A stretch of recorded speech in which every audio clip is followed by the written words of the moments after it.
You did your workout session and thankfully it's done, but honestly, now you are feeling pain. I'm Liebscher Bracht and I'm here to explain to you what the potential cause might be. Case number 1. You noticed during the exercise that the exact pain you're trying to get rid of is now being triggered, and you're uncertain. Wow, this exercise really isn't suitable for me, I just can't do it. It triggers my pain. You can't think like that, you have to think the other way around. The moment when you have pain, it's usually because, as we know, muscles and fascia are too short. If you now engage in an exercise that specifically targets and stretches these shortened muscles and fascia, it can very well happen that precisely the pain which you're experiencing is actually triggered during the exercise. So that's actually something more positive. This is a sign you're practicing exactly where something is being done against your pain. Case number 2. You did your exercise, you put in the effort, you were really into it. Now that the 2 minutes are finally up, you want to get out and you can barely move since it hurts so much. That's pretty intense. That's completely normal. If you don't feel that, you basically haven't done enough. It probably continues to linger for around 5, 10, or perhaps even a full 15 seconds in this manner. Because maybe you also did the exercise anew for the first time. Don't worry at all. If it eases up, just relax a bit, loosen up a little, and everything will be fine again. Case number 3, you're doing an exercise, you finish, and notice afterwards. Wow, that really hits. It lingers on.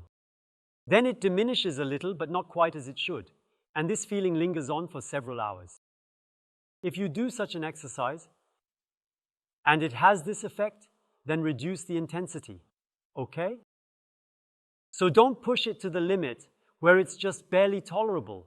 Stay below that and see how your body responds. Maybe you just need a little more time to adjust, or leave it out for several days and then try incorporating it again. Continue doing the other exercises for the time being. Then it's often resolved and you can start normally again. Case number 4. You were suggested this exercise, or you chose it by yourself and took a good half hour to go through it thoroughly for the very first time. All's well, you feel much better, you are happy, and then you go to bed, and at night you wake up and start feeling pain, which you want to get rid of really intensely. Now you're feeling unsure, did I do something wrong, and so forth? We call that an initial aggravation. And the initial aggravation is actually a good thing, even though it hurts. Of course. The initial aggravation is a kind of protest. You have to imagine the muscles are like us. When something is demanded of you that you really don't want, as you've become quite accustomed to something else over time, you naturally start to protest. And what is protest? Protest is contracting. Now imagine your muscles, which you've been working on, are way too short and you stretch them. You feel better, but then in the quiet phase of the night, they realize that was actually way too much for me, too new, I don't want any of this, and they really pull themselves together. Then, that exact same pain is triggered once more. But no need to worry, just take a pleasantly hot bath, and after indulging in that for about 15 to 20 minutes, the soothing warmth usually relaxes the protesting muscle thoroughly.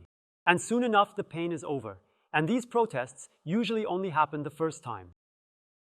To give you some extra support, here's our pain-free guide on proper stretching, where everything is explained in detail, reasons are given, and the background is highlighted.